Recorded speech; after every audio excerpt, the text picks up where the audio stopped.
17%입니다. KBS 58분 날씨 장근배입니다.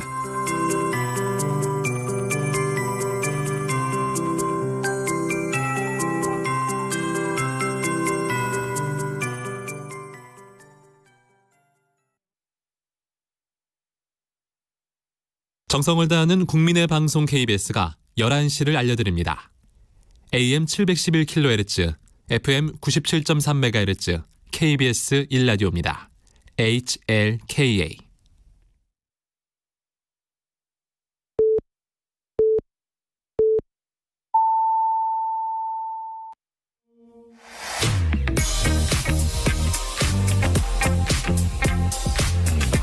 매일 밤 찾아오는 시사 이야기꾼 KBS 1라디오 김성환의 시사야.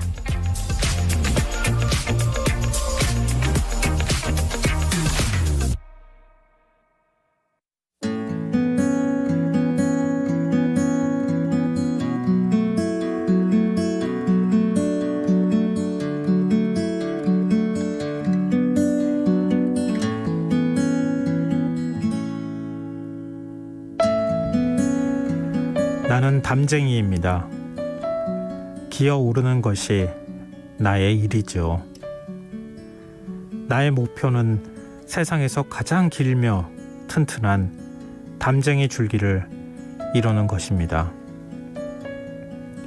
옆 벽에도 담쟁이 동무잎들이 기어오르고 있었지만 내가 더 길고 아름답습니다. 내 잎들은 부채살 모양입니다. 오늘도 그 사람이 보러 왔습니다. 나는 힘차게 벽을 기어 올라갔습니다. 그 사람은 한참 동안이나 나를 바라보다가 벽에 어깨를 한번 쓰다듬고는 떠나갔습니다. 나는 부채살로 벽을 기어 올라갔습니다. 주홍빛 아침 해가 내 꿈밭 위에서 허리를 펼 때까지, 세상에서 가장 눈부신 담쟁이 줄기가 될 때까지 있는 힘을 다해.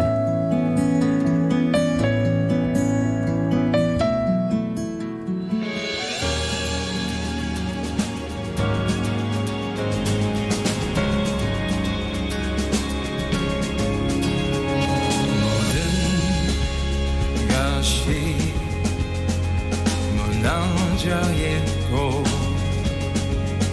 빨리 딜고 하나 보이지 않아. 까맣게 들이운 공기가 널 덮어 눈을 뜰 수조차 없게 한 때도 거기서 멈춰있지만 그곳은 네 자리가 아냐. 그대로 일어나 멀리 날아가기를. 얼마나 오래 지날지 시간은 알 수 없지만 견딜 수 있어. 날개를 펴고 날아. 결국 멀리 떠나버렸고 서로 숨어 모두 보이지 않아.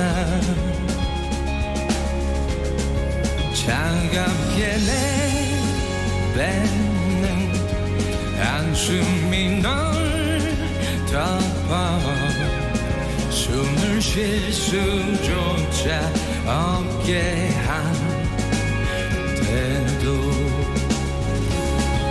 거기서 멈춰있지만 그곳은 네 자리가 아냐.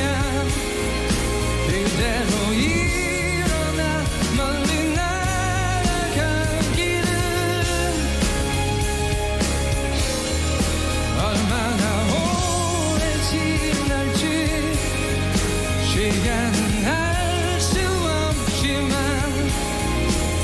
견딜 수 있어 날개를 펴고 날아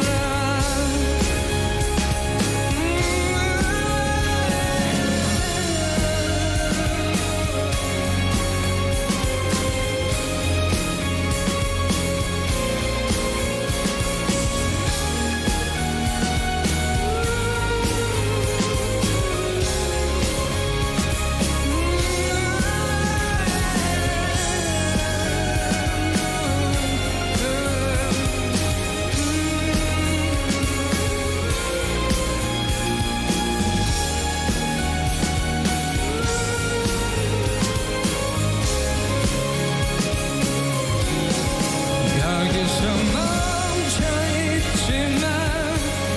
이곳은 네 자리가 아니야 그대로 일어나 멀리 날아가기를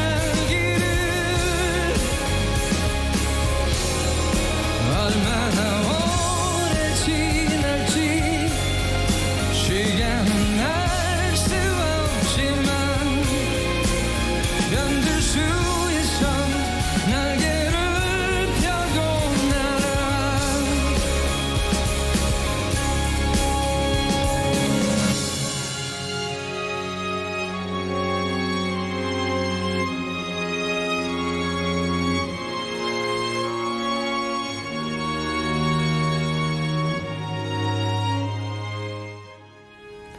이승열의 나라 들으셨고요. 그 담쟁이가 말했다. 강은교 시인의 작품으로 시사 2부문을 열었습니다. 코앞만 보고 살아온 인생길, 지금 뒤돌아보니 아주 먼 길을 걸어왔건만 휴식도 없고 쌓임도 없고 노을이 물든 지평선을 걸어가는 나그네 심정이라. 지난 연말부터 새해 덕담을 주고받은 분들이 많으실 텐데요. 새해 인사를 나누던 제 지인이 보내준 글입니다. 경남 밀양의 한 돼지국밥집에 들렀다가 이 글귀를 발견했다고 하는데요. 서툰 글씨의 주인공은 다름 아닌 국밥집 주인 아주머니였다고 하는군요. 이 글이 적힌 사진을 보내주며 한 아프지 마시라는 지인의 당부가 왠지 모르게 가슴 찡하게 다가왔습니다. 시를 읽으며 어디 한 곳 잡을 데 없는 가파른 담벼락, 허공을 더듬으며 손을 내뻗는 담쟁이를 쓰다듬어주던 바로 그 사람이 떠올랐다고 할까요? 문득 얼마 전 본 다큐멘터리 영화 던웰의 한 장면이 생각났습니다. 미국 요세미티 국립공원에 있는 1000m 높이의 암벽을 세계 최초로 자유등반에 성공한 암벽 등반가의 이야기에서 왜 저렇게 사서 고생을 하는 거야? 그 흔한 질문조차 떠올리지 못할 만큼 큰 감동을 느낀 것은 여명의 벽 등반에 성공했기 때문이 아니라 그곳을 오르기 위해 그가 얼마나 큰 희생을 치러야 했는지 그의 아픔과 눈물이 주는 울림 때문이었습니다. 앞만 보고 살아온 돼지국밥집 사장님이나 끊임없이 위로 올라야 하는 운명을 타고난 담쟁이, 그리고 정상 등반을 꿈꾸는 암벽 등반가는 하루하루 최선을 다하는 평범한 서민들의 또 다른 모습일지도 모르겠습니다. 올해는 정상에 오르는 과정이 더 중요한 세상, 그 모습에 아낌없이 박수를 보내고 응원할 수 있는 우리의 모습이길 간절히 바랍니다. 지금까지 오늘의 시사 전해드렸습니다. 오늘 방송 내용과 관련한 청취자분들 의견 문자 계속 들어오고 있는데요. 1928님께서 굉장히 인상적인 문자를 보내주셨습니다. 좀 길지만 제가 읽어드릴게요. 2020년 휴학하기로 결정하며 알바를 시작했던 대학생입니다. 얼마 지나지 않아 알바도 들쭉날쭉 제대로 못했는데 2021년 다시 복학을 앞두고 용돈조차 부모님께 계속 손벌려라 하는 상황에 속상합니다. 코로나가 정부 탓이 아님에도 현 시국을 올바로 보기가 참 힘듭니다. 게다가 반성하지 않는 전직 대통령 사면이라니, 학교에 다닐 때 배웠던 공정, 공평의 원칙은 어디로 갔나 그런 생각이 드는 밤입니다. 1년 후 졸업인데 정말 답답할 뿐입니다. 어른들은 도대체 뭘 하고 계신지요? 묻고 싶습니다. 이런 문자 보내주셨습니다. 지금 굉장히 많은 갈등 또 사회에 나가야 된다고 하는 부담감 이런 거 갖고 계실 것 같은데요. 오늘 저희가 들려드린 나라 이게 이 노래가 좀 힘이 됐으면 좋겠습니다. 그리고 2828님 보잘것없는 담쟁이라고 생각했는데 그게 아니었나 봅니다. 2021년은 담쟁이 덩쿨보다 더 열심히 살아가는 한 해가 되었으면 하는 바람입니다. 이런 문자 보내주셨습니다. 맞습니다. 제가 오늘 드리고 싶은 말씀이 그거였습니다. 조금 오를 때 힘들고 좀 다치고 상처받고 그런 한이 있더라도 그 오르는 모습을 보면서 우리 서로 다 격려해 줬으면 참 좋겠습니다. 박수 보내줬으면 좋겠습니다. 그래서 조금 비록 힘들더라도 그 눈물이 많은 사람들한테 공감을 불러일으키고 그게 우리 사회를 변화시키는 원동력이 됐으면 하는 바람을 저도 가져봅니다. 오늘 문자 보내주셔서 정말 고맙습니다. 계속해서 많이 문자 보내주십시오. 저희가 추첨해서 당첨된 분들께는 모바일 상품권 선물로 보내드리겠습니다. 참여하신 문자 번호는 샵9730이고요. 짧은 문자는 50원, 긴 문자는 100원의 정보 이용료가 부과됩니다. 콩 게시판, KBS 라디오 유튜브 채널을 통해서도 무료로 참여하실 수 있습니다. KBS 라디오 김성환의 시사회와 함께하고 계신 지금 시각은 11시 10분입니다.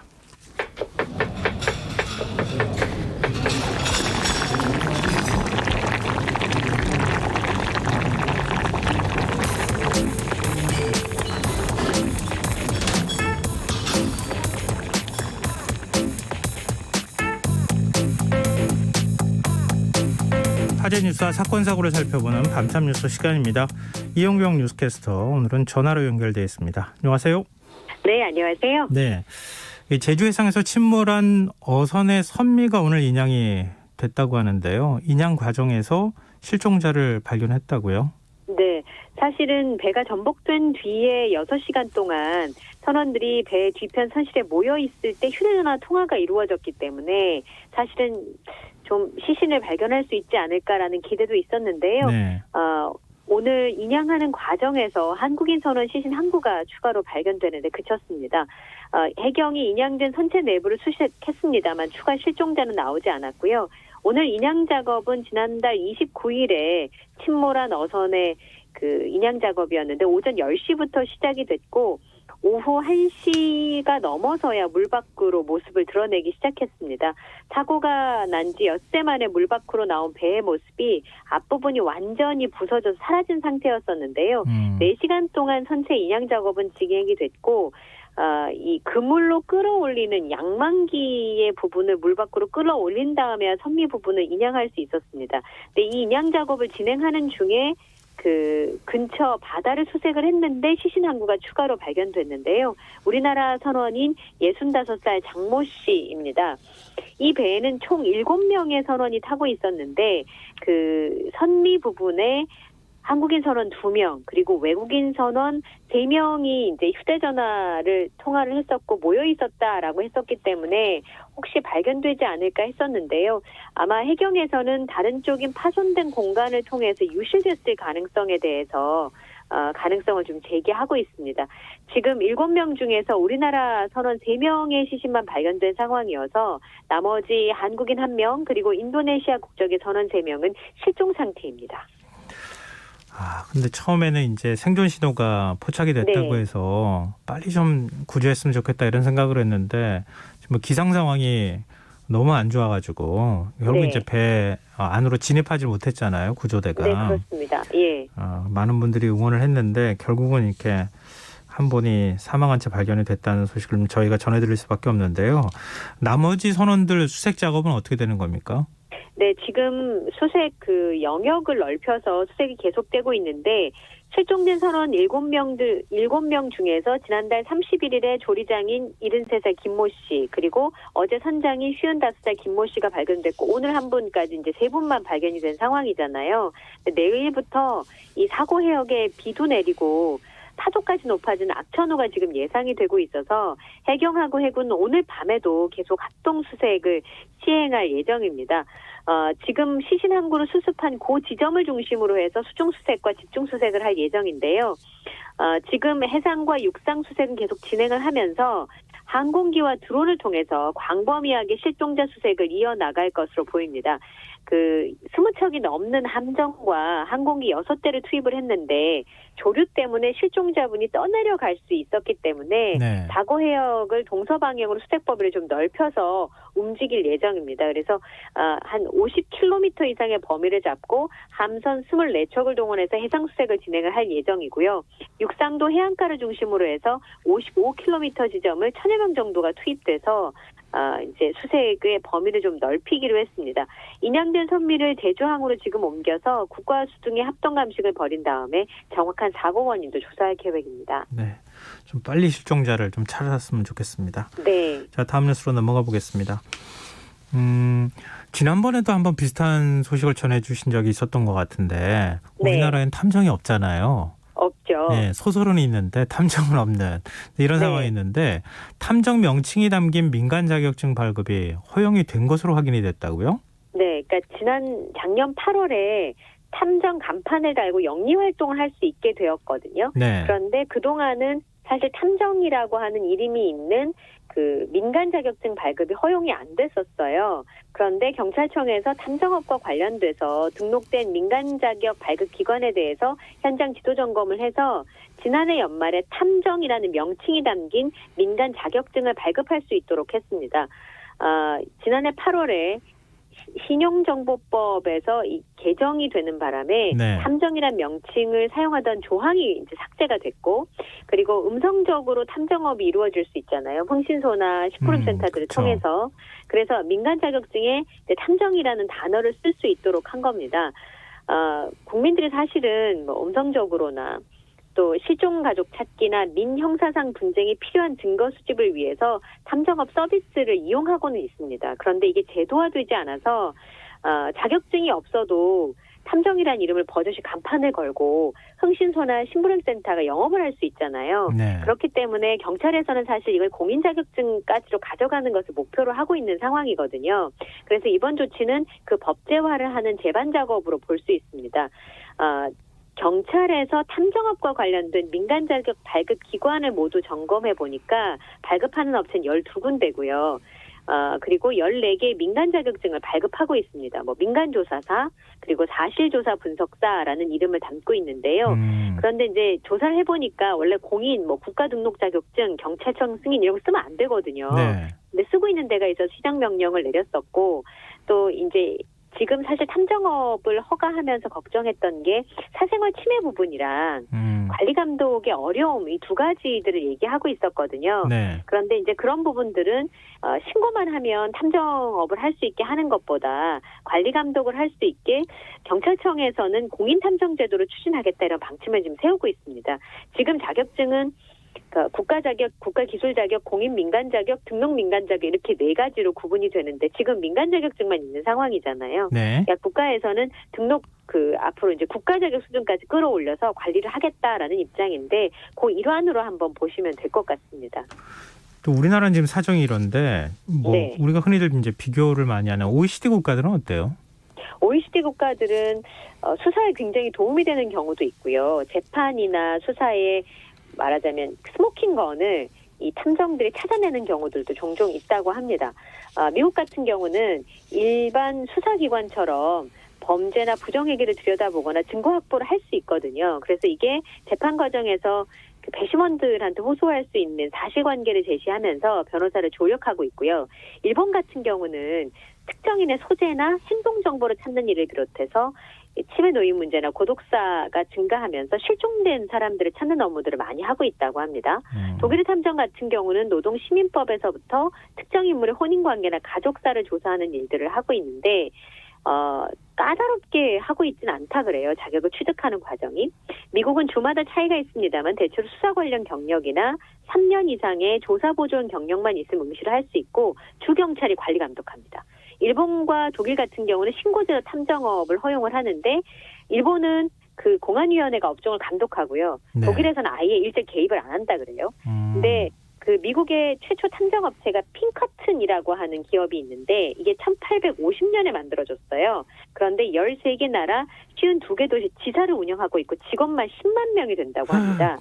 그래요? 예, 그리고 이 기업은 주로 기업의 리스크 관리를 주 업무를 하고 있습니다.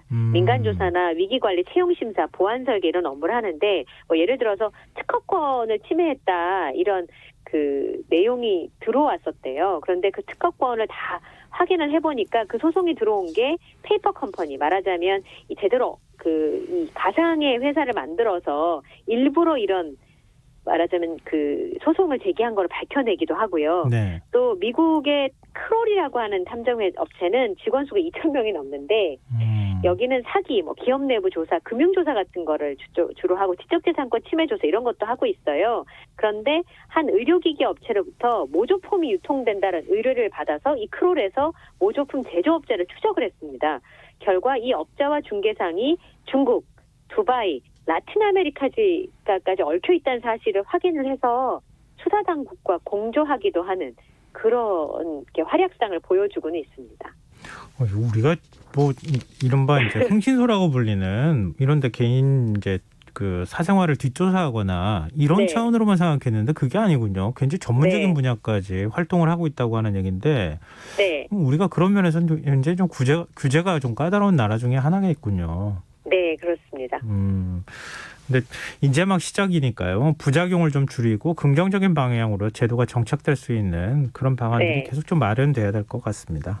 네 그렇습니다. 네, 지금 여러분께서는 KBS 라디오 김성환의 시사회와 함께하고 계십니다. 계속해서 반타뉴스 이어가도록 하겠습니다. 처가 식구들의 대화를 태블릿 PC로 녹음한 남성에 대한 법원의 판결 얘기를 해주신다고 하는데 이게 어떤 사건이에요? 최근에 법원에서 부부간의 불화로 시작된 이례적인 형사사건에 대한 판결이 있었어요. 예. 내용은 집값 마련 문제 때문에 부인하고 30대 남성이 다투다가 부부싸움을 넘어서 이제 양가 집안 싸움이 된 상황이었습니다. 그러니까 이 남성의 아버지와 장인 장모까지 휩싸여서 양가의 불화로 비화가 됐었는데 양가 가족들이 이제 이 집에 모여서 언쟁을 벌이고 있었어요. 네. 근데 이 남성이 자신의 태블릿 PC를 이용해서 대화를 녹음하기 시작한 겁니다. 뭐 여기까지는 본인이 참석하고 있었으니까 그렇죠. 그럴 수 당사자 간 있는 거였는데. 대화니까. 네, 대화가 격해지다 이 남성이 장모와 부인 그리고 장인어른을 두고 자신의 아버지와 함께 집을 나와버렸어요. 왜냐하면 가족을 이제 근처 호텔에 데려다주기 위한 것이었는데 네. 그런데 문제는 이 남성은 나오는 태블릿 PC는 같이 나오지 않았습니다. 녹음이 된 켜진 그 상태로 집 안에 있었거든요. 그러니까 이 A 씨가 이 남성이 자리를 비운 이후에도 집안에서 벌어진 일을 3시간가량 녹음이 됐고 결과 이 남성은 자신이 자리를 비운 사이에 부인과 장인 장모님이 어떤 얘기를 했는지까지 다 알게 됐습니다. 녹음 파일을 다 확인하고 나서 다음날 아버지를 찾아가서 녹음의 대화 내용을 다 알려줬습니다. 그 녹음 사실을 알게 된 부인은 남편을 고소를 했다고요? 네. 통신비밀보호법 위반 혐의로 고소를 했습니다. 이 통신비밀보호법은 아마 청취자분들도 많이 아실 거예요. 대화에 참여하지 않은 제3자가 일반에 공개되지 않은 타인 간의 대화를 녹음하거나 전자장치를 통해서 이용해서 듣는 건 불법입니다. 그리고 그렇게 알게 된 내용을 다른 사람에게 알려주거나 일반에 공개하는 것도 역시 불법인데요.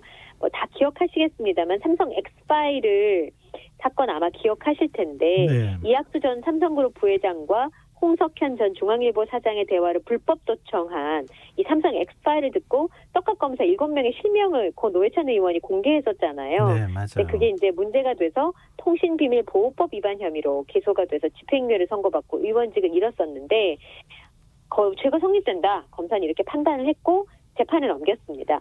그리고 변호인은 배우자 가족들이 워낙 말을 자주 바꾸니까 이 부분에 대해서 이야기를 하기 위해서 녹음을 시작했는데 몰래 녹음하려고 고의가 있었던 건 아니고 처음부터 대화에 참여하고 있었기 때문에 통신비밀보호법 위반이 아니다.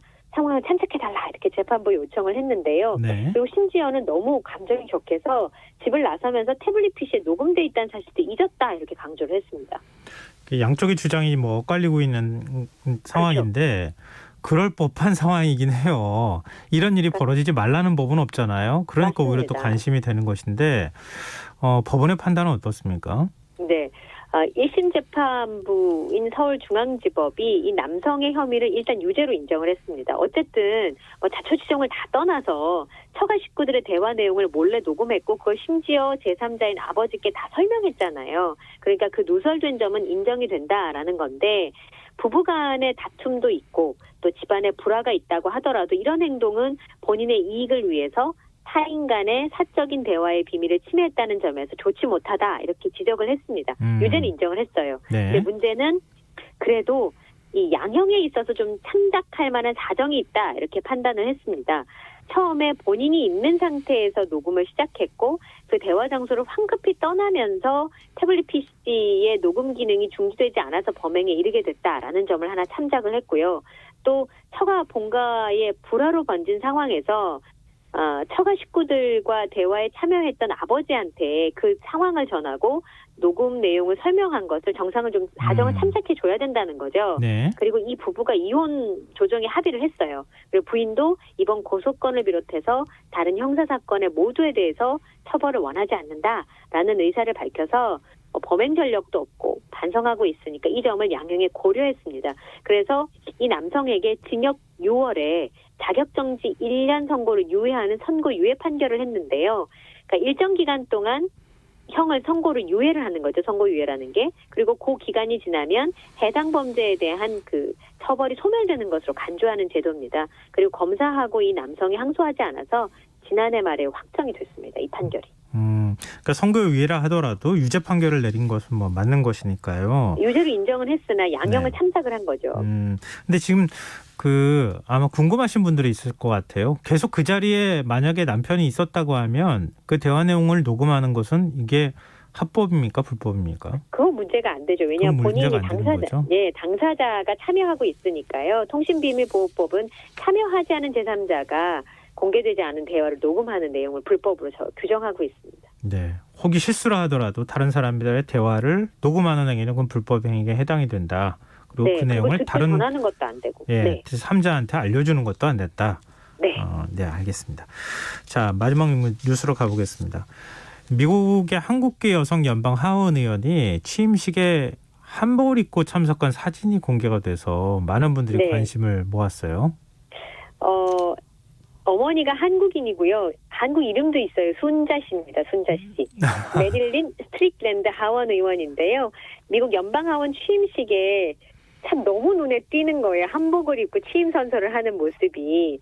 미국 워싱턴 DC 의회 의사당에 차려진 연방 하원 취임과 개원식의 맨 앞줄에 다른 의원들 사이에 색깔도 너무 선명한 색을 입으셨어요. 네. 빨간 저고리에 아주 짙은 남색 치마를 입은 여성이 눈에 참 띄는데 58살에 미국의 한국계 여성 연방 하원 의원인 메릴린 스트링랜드입니다. 네. 워싱턴주의 제10선거구에서 선출이 된 한국계 하원 의원인데요. 1962년 9월 서울생이에요. 어머니 김인미 씨와 미군이며 흑인인 윌리 스트릭랜드 사이에서 태어난 분인데 한 살때 아버지 따라서 이제 미국으로 건너갔고 네. 워싱턴주 타코마 시의원을 시작으로 해서 시장에 당선이 돼서 2010년부터 2018년까지 시장으로 재직을 했습니다. 타코마 시장으로 첫 동양계 여성이었고 첫 흑인 여성이었습니다. 그리고 이 워싱턴주의 타코마 시장을 거쳐서 연방 하원 의원에 당선이 됐는데요. 취임 직후에 이 스트링랜드 의원이 SNS에 한복을 입은 것은 문화적 유산을 상징하고 어머니의 명예를 높일 뿐만 아니라 미국 내 다양성의 중요성을 보여주는 큰 증거다 이렇게 밝혔습니다. 그 취임식장에 등장한 한복이 굉장히 화제가 됐고 특히나 한인분들이 이걸 보시면 얼마나 감격스러우시겠어요. 그 미국의 한인 유권자연대 대표인 김동숙 대표가 이렇게 말씀하셨더라고요. 흑인보다는 한국인이라는 정체성을 더 선명하게 드러내면서 120년 미국 한인 이민 역사 중에서 정치력 신장의 원년이 된다.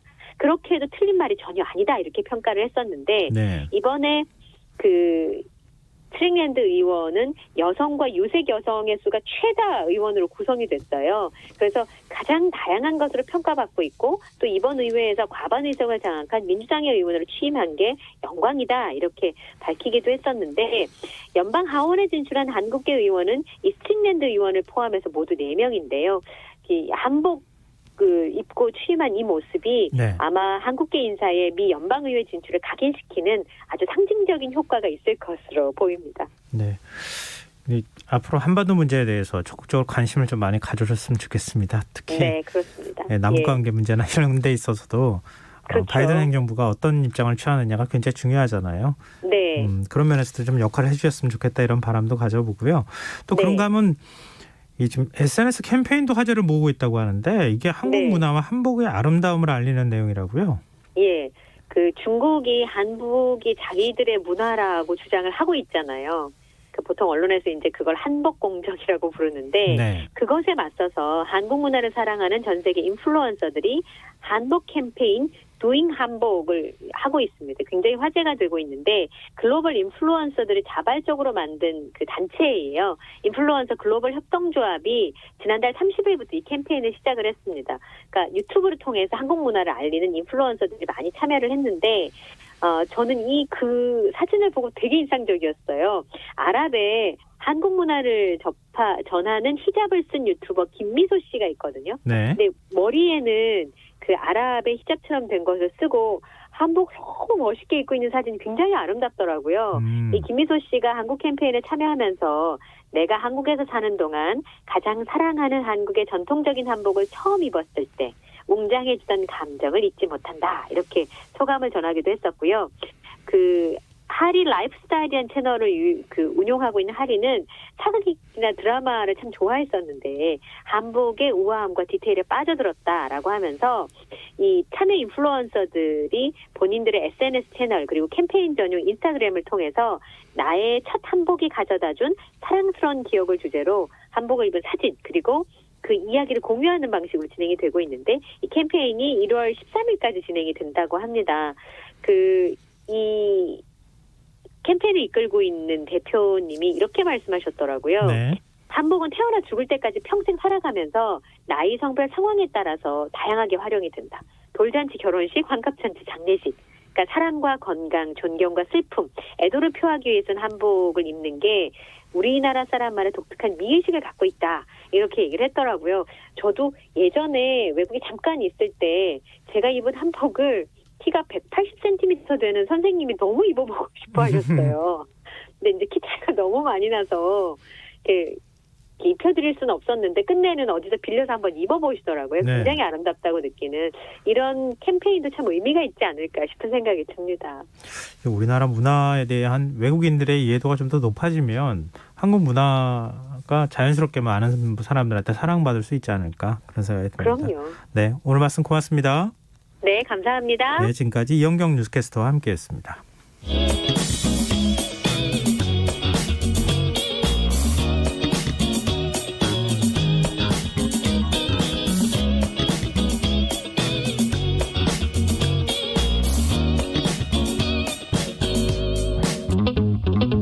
김성환의 시사야.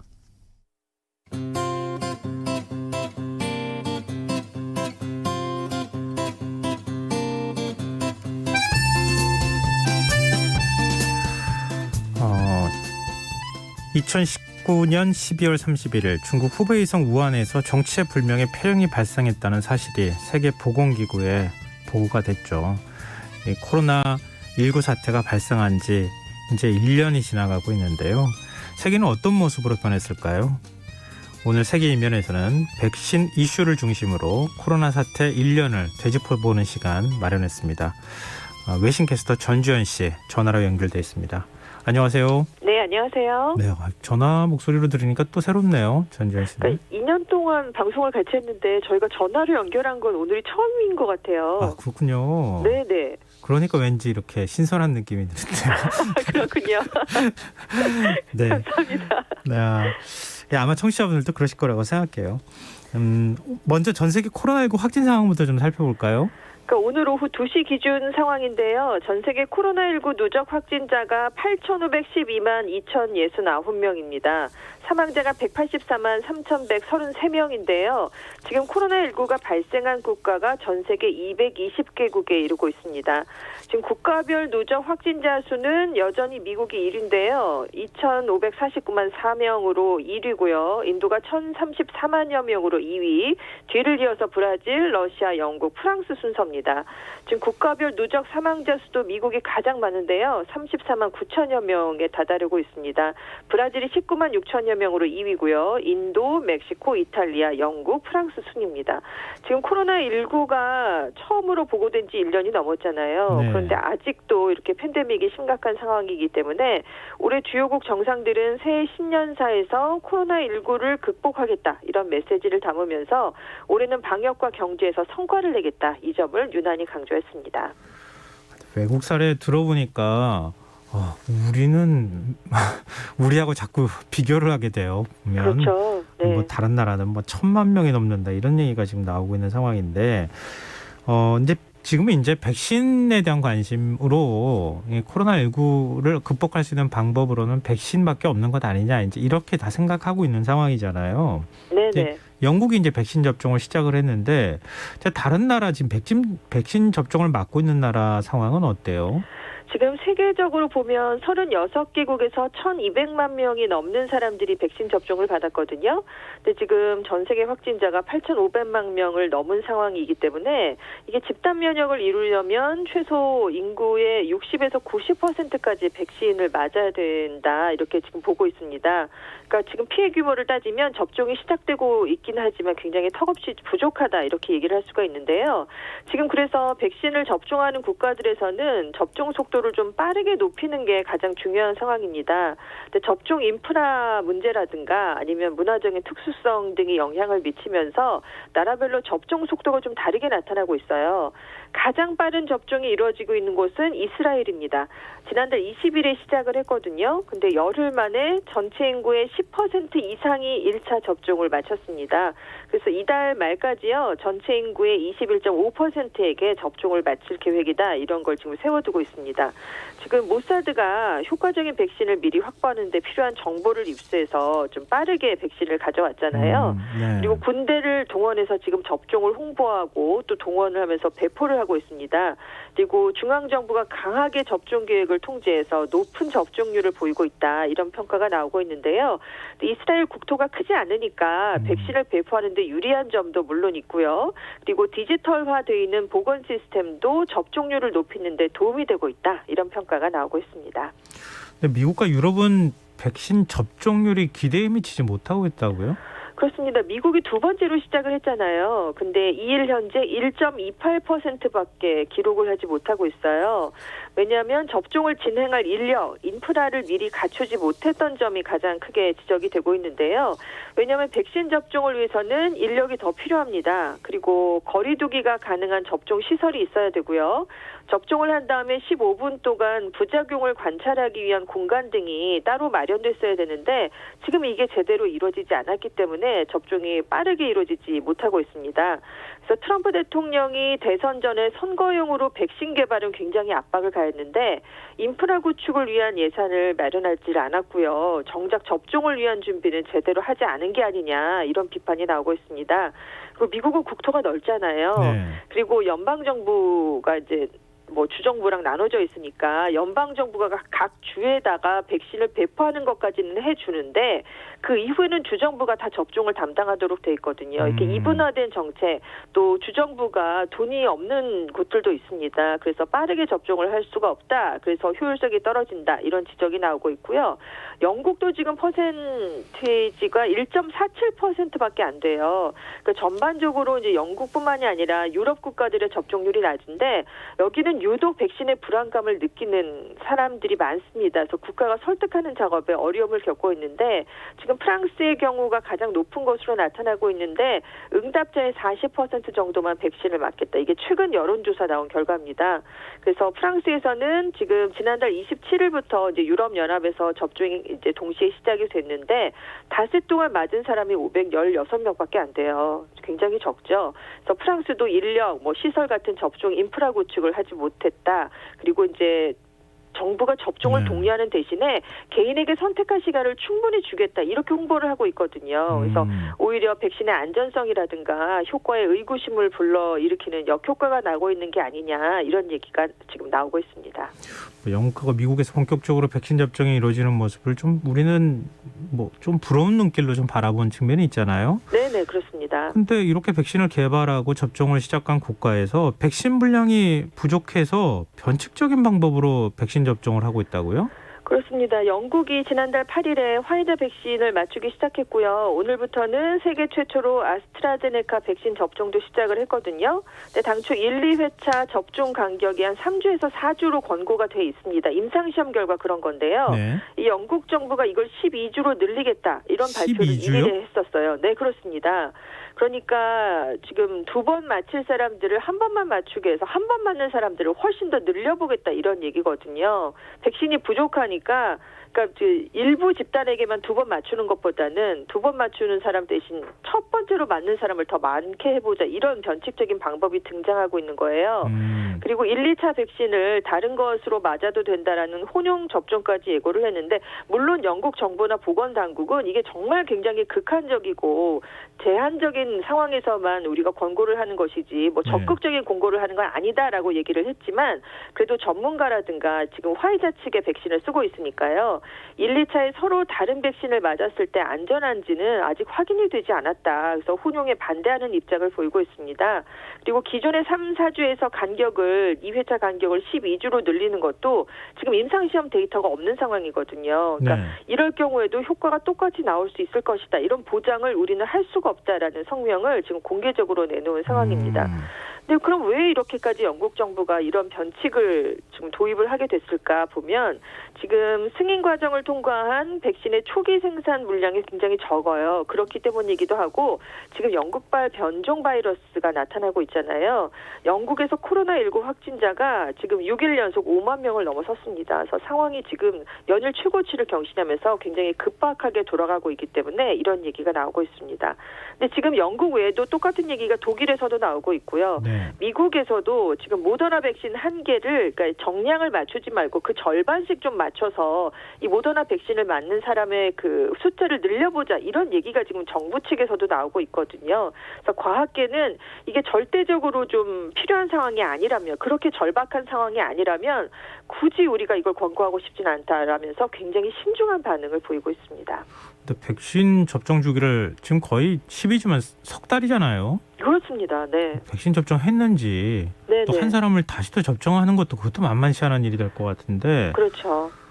이 좀 백신 물량을 확보하는 것도 중요하지만 그보다도 그 이전 상태에서 확진자가 많지 않은 게 더 중요할 수도 있겠다. 그렇습니다. 네. 확진자가 많이 늘어난 상태에서는 이런 식으로 변칙적으로 어쩔 수 없이 막 1차 접종만 해나가는 이런 일들이 생길 수 있다는 거잖아요. 네, 그렇습니다. 네. 좀 우리가 백신에 대해서 생각한 거를 어떻게 좀 더 신중하게 다시 생각해야 되는 건 아니냐 이런 생각 좀 드는데. 그렇죠. 그리고 미리 준비해야 될 상황도 굉장히 많구나 그렇죠. 이런 걸 또 철저하게 느낄 준비해야 수 있고요. 네네. 근데 이 지금 국가별로 그래도 백신은 빨리 확보하는 게 일단은 시급한 문제잖아요.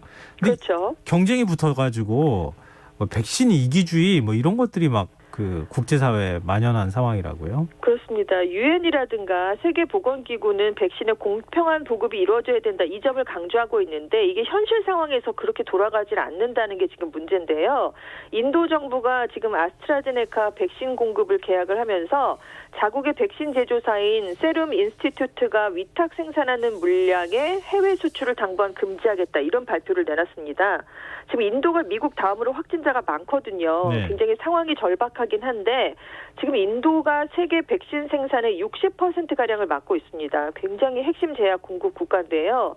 때문에 인도가 수출을 제한해버리면 지금 백신 계약을 해서 그걸 기다리고 있는 수입국들의 접종에 차질이 좀 빚어질 수밖에 없게 되겠죠.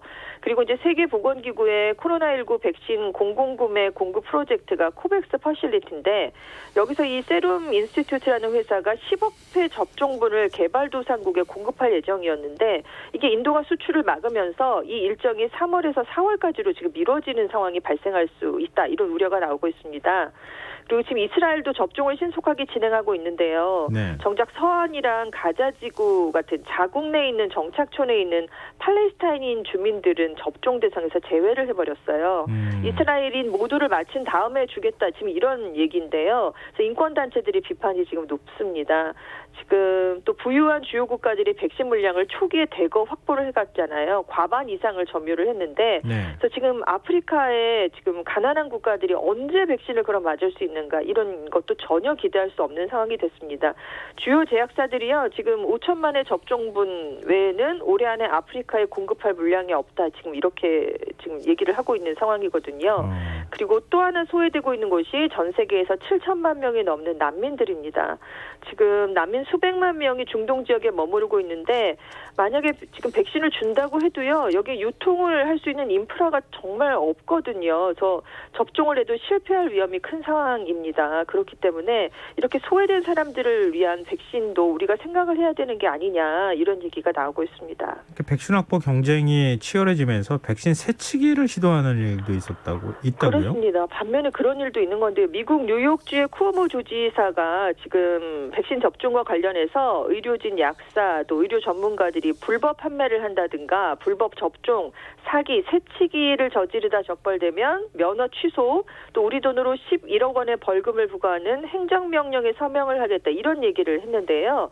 지금 뉴욕주에서는 의료진, 또 장기 요양원 입주자와 직원이 우선 접종 대상자로 선정이 됐거든요. 그래서 이 사람들이 지금 우선적으로 접종을 받고 있습니다. 근데 지금 일부 의약품 업체들이요, 지금 백신을 빼돌려서 비싼 가격에 불법으로 판매하고 있다 이런 의혹이 지금 제기가 돼서 지금 당국이 단속에 나선 상황입니다. 그러니까 여기도 지금 백신 초기 물량이 미국에서도 부족한데 지금 원하는 사람들이 많아지면서 지금 부유층들을 중심으로요 웃돈을 주고 백신을 사는 불법 사례들이 보고가 되고 있어서 문제가 되고 있고요. 일본에서도 일부 부유층이 중국산 백신을 은밀하게 들여와서 접종을 받았다. 근데 여기 주요 경제단체 임원도 있었고 스가 총리의 지인도 있었다. 이런 언론 보도가 나오면서 이것도 문제로 지금 제기되고 있습니다. 이렇게 되다 보면요. 어느 시점 가게 되면 백신 맞은 사람과 백신 맞지 않은 사람 이렇게 구분하게 될 것 같은데요. 그렇죠. 이게 백신 접종이 새로운 차별의 기준이 될 수 있다 이런 우려가 지금 벌써부터 나오고 있는데요. 지금 미국에서는 코로나19 백신을 이제 맞게 되면 기록카드를 줍니다. 그러니까 증명서 같은 걸 하나 주는 거예요. 네. 근데 이거를 지금 SNS에 올려서 지금 뭐 자랑을 하거나 아니면 내가 백신을 맞았다라고 얘기를 하는 사람들이 늘고 있는데 지금 이게 워낙은 백신에 대한 거부감이 높은 사람들에게 백신을 맞으세요라고 하는 장려하는 캠페인성 운동이기도 했습니다. 근데 이게 오히려 사람을 차별하는 도구가 될 수 있다라는 우려도 함께 나오고 있는 건데요.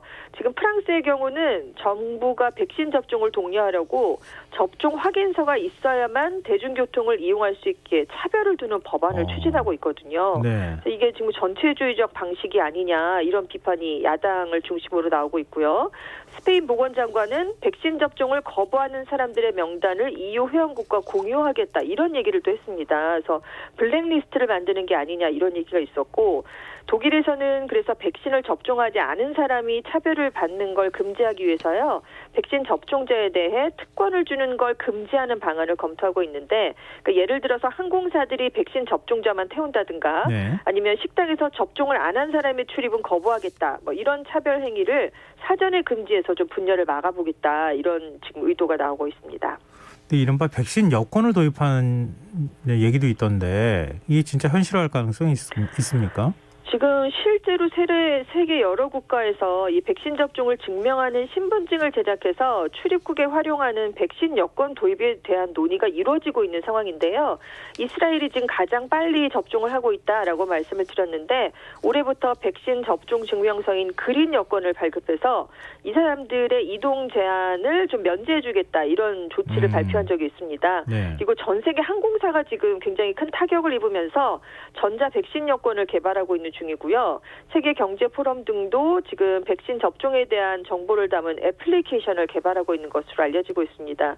지금 사실 이제 아프리카 국가에 입국할 때 황열병 같은 예방 주사를 맞으면 발급해주는 접종 증명서, 그러니까 황색 카드라는 게 있거든요. 네. 그래서 이걸 한번 활용해 보자 이런 얘기가 지금 나오고 있는데 문제는 이게 입국 허가 기준으로 활용하지 않는 국가들이 있다는 점이에요. 그래서 이 카드의 안전성을 신뢰하기 힘들다. 그리고 보안성이 너무 낮다. 있다. 이런 점이 지금 문제로 지적이 되고 있고요. 만약에 지금 이런 백신 여권이 도입이 돼서 백신을 안 맞은 여행객의 입국을 불허하면 이게 인권을 침해할 수 있는 여지가 있습니다. 그리고 이제 백신 접종이 늦어진 국가들의 국민들이 해외여행 갈 때 차별을 받을 수 있는데요. 네. 이게 또 경제 활동으로도 연결이 될 수 있어서 경제 격차를 불러올 수도 있다. 이런 얘기도 나오고 있고요. 아무튼 이 백신의 효능이나 안전성에 대한 검증이 아직 완벽하진 않잖아요. 그래서 이 백신 여권을 서둘러서 이동권을 제한하는 기준으로 삼는다면 이것도 문제가 될 수 있다. 신중해야 된다. 이런 주장이 나오고 있습니다. 이 과거에 감염병이 돌았을 때하고 달리 이번에는 정말 전 세계가 좀 민낯을 보여준다 그럴까요? 그렇죠. 그런 생각이 좀 드는데요. 네네. 백신 신냉전이라고 하는 거는 또 어떤 과정, 배경에서 나온 얘기예요? 그러니까 백신을 개발하는 국가들 간의 경쟁이 있는 건데 주로 미국과 영국이 좀 앞서 나가고 있는 상황이잖아요. 신뢰성도 높다라고 지금 인정을 받고 있고, 근데 반면에 중국과 러시아도 굉장히 빠르게 백신을 개발하고 있지만 지금 이곳의 신뢰성은 좀 낮게 평가가 되고 있고, 그래서 미국과 영국 그리고 중국과 러시아 간 세력 간의 대결이 지금 백신을 중심으로 펼쳐지고 있다. 이런 평가가 나오고 있습니다. 중국이 특히 지금 자국의 시노백이라는 회사가 개발한 백신을 터키랑 브라질을 비롯한 한 10여 개 국가에 이미 판매를 했거든요. 네. 그리고 시진핑 국가주석이 나서서 지금 코로나19 백신을 공공재로서 개발도상국에 지원하겠다 이렇게 발표를 했지만 임상시험 데이터를 공개를 안 했습니다. 그래서 신뢰도가 높지 않다라는 점이 문제가 되고 있고, 그래서 백신 지원을 1대1로 사업에 활용하고 있는 게 아니냐 이런 비판이 나오고 있어요. 그래서 지금 러시아도 3상 임상시험 전에 당국이 백신을 세계 최초로 승인을 했었죠. 스푸트니크 5인데요. 이게 국제적인 신뢰도가 떨어지고 있는 데다가 러시아 백신은 생산시설이 부족합니다. 그래서 해외 판로가 좀 어려운 상황이에요. 그래서 미중 갈등이 결국 백신 개발과 판매라는 백신의 신냉전의 장으로 확대될 수 있다. 이런 얘기가 나오고 있는데, 그래서 앙헬 구리아 OECD 사무총장은 만약 코로나19 치료제, 백신 등 보건과 관련된 물자를 어느 한쪽에 독점하거나 아니면 공유를 차단하는 방식으로 세계 질서가 흘러갈 수 있다. 이런 가능성을 경고하기도 했습니다. 근데 미국에서는 접종 우선순위를 놓고도 또 논란이 일고 있다고요? 네, 그 플로리다주에서 성탄절에 일부 의료 인력의 배우자가 백신을 접종받았거든요. 그러니까 지금 의료진이 우선 접종 대상이 되는 거는 뭐 당연하다라고 생각을 하고 있는데, 지금 이렇게 한 의료 체계 회사가 이렇게 접종을 한 건 의료진이 만약 감염되면 가족도 전염이 될 수 있고 가족이 또 전염이 되면 의료진에게 옮길 수가 있잖아요. 네. 그래서 지금 이 가족도 접종을 맞는 게 맞다 이렇게 얘기를 했지만 지금 요양시설 종사자나 환자들도 접종을 받지 못하고 있는 상황이거든요. 그래서 배우자가 접종을 먼저 받는 건 부당하다라는 얘기도 있고, 지금 뉴저지에서 일부 교정시설 의료진과 수감자에게 접종이 이루어졌는데 네, 일반인도 못 알겠습니다. 맞았는데 이렇게 하면 되느냐 이런 얘기도 함께 나오고 있습니다. 우리가 백신 확보뿐만 아니라 백신 접종하는데 준비해야 될 것들, 우선순위 정하는 것, 해야 할 일이 굉장히 많다는 생각을 다시 한번 하게 되네요. 네, 지금까지 세계이면 외신캐스터 전주현 씨였습니다. 고맙습니다. 네, 감사합니다. 네, 오늘 모바일 상품권 당첨자는 홈페이지 공지사항에서 확인하실 수 있습니다. 날이 많이 춥습니다. 내일 든든히 무장하고 출근길 나서시기 바랍니다. 오늘 시사평론가 김성환이었습니다. 고맙습니다.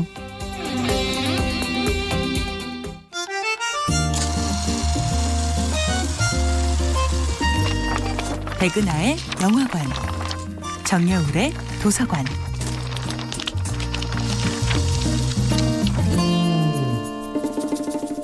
안녕하세요. 여러분들과 아름답고 풍요로운 책 이야기를 나누고 있는 작가 정여울입니다. 이번 주에 만나볼 작품은 그리스 신화 속 프시케와 에로스 이야기입니다. 인간을 성장시키는